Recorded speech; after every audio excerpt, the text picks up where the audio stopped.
Hey guys, welcome back to the Code Bakery. In this video, we're going to be making a rock, paper, scissors bot for beginners at Java. So to start, we're going to write a while true loop. And what this basically does is it allows us to play against a bot as many times as we want within one program run. So next, we're going to get a scanner class, scanner system.in.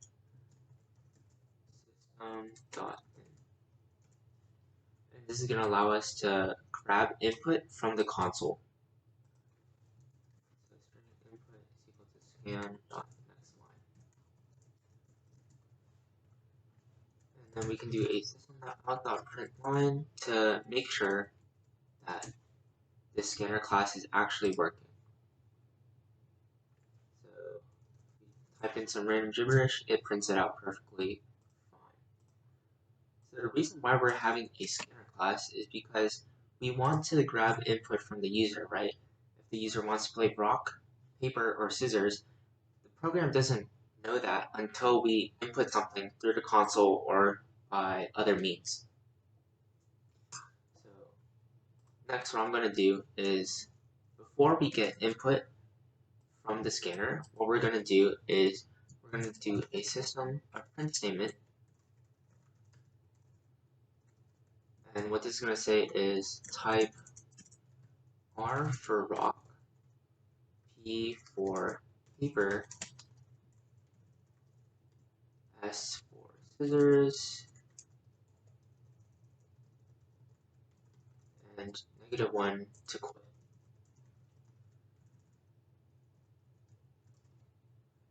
And so, like, what this is basically saying is, if you want to play rock in your next game, then just type R. If you want to play paper, press P, and so on. The -1 here is basically just saying, if you want to quit the game, then press -1. And so to actually quit, what we're going to do is add a simple if statement. If input is dot equals -1,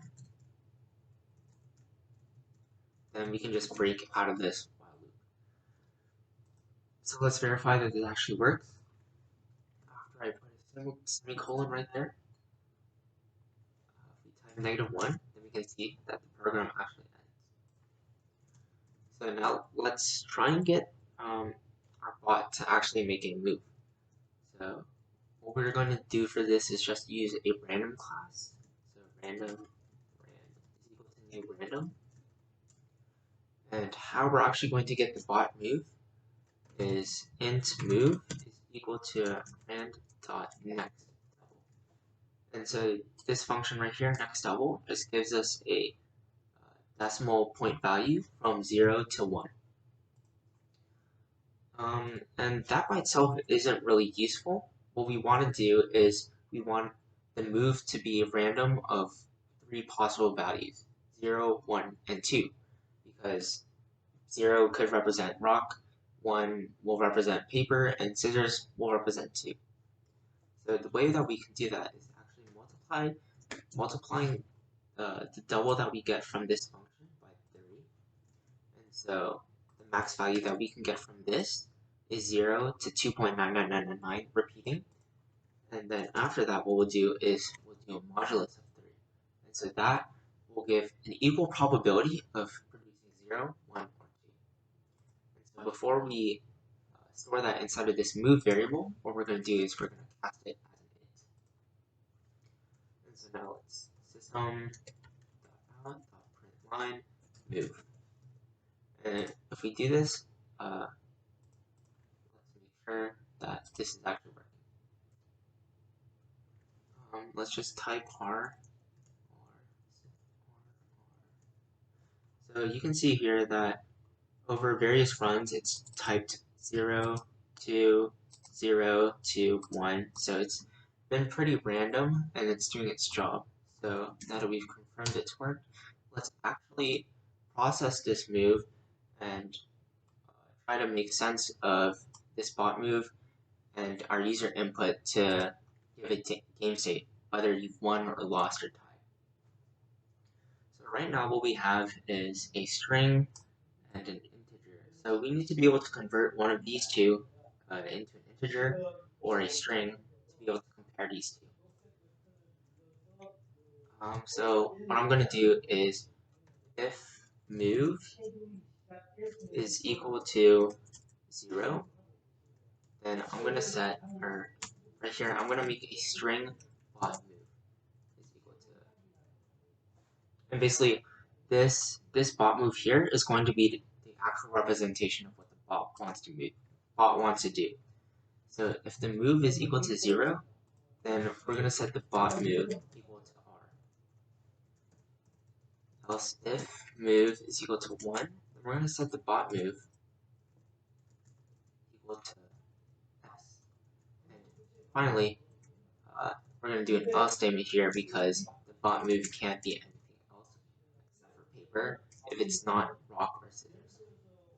So now that we have what the bot actually wants to do, we can compare these two values, the input and the bot move. So if bot move is equal to p, or dot equals p,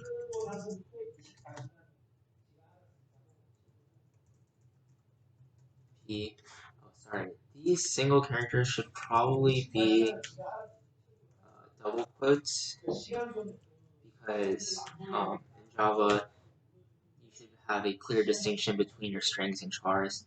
I'm just really used to using Python. So if bot move equals p and input dot equals s, then what we want to do is actually system dot out print line u1, because obviously scissors beats paper. Else if bot move dot equals p, or p and input dot equals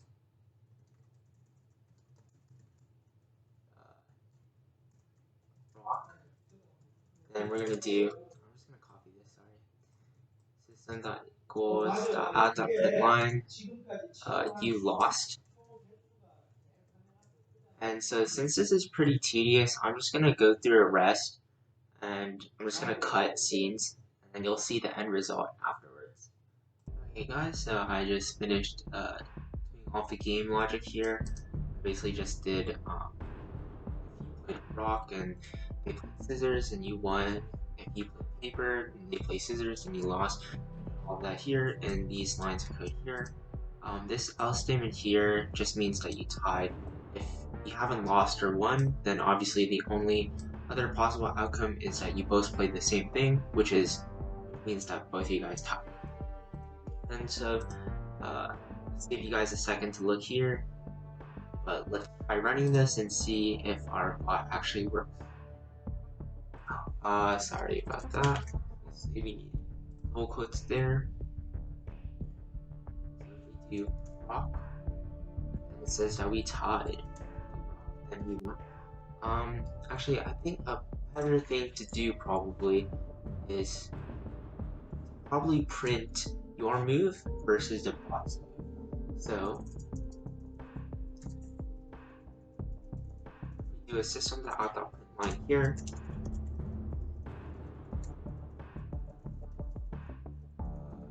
Here we have input plus